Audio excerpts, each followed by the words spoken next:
Hello guys, new day, new vlog na naman. iPhone XR, not charging problem. Dinala sa akin ni customer, bugbog Aberna na. Kaya naman panoorin nyo kung paano ko ito nagawa. Dito lang yan sa Cybertech Bay, ang pagawaan ng bayan. Base sa akin pagtingin na palitan na ng Tigris IC. Kaya naman dito naman tayo sa U2 IC or Hydra.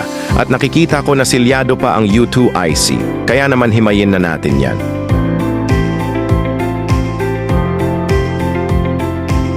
Paalala, medyo delikado ang magpalit ng U2 IC ng iPhone XR dahil katabi lang niya ang isa sa pinaka-importanting chips, ang CPU. At pagkatapos kong mapalitan ng U2 IC niya, ayon nag-power on na ang unit pagkasalpak ng charger. Kaya naman ano pa ang iniintay mo? Ibigay mo na sa customer at pabayaran dahil madami ka pang gagawin o ay siya tikme kung napapaibig.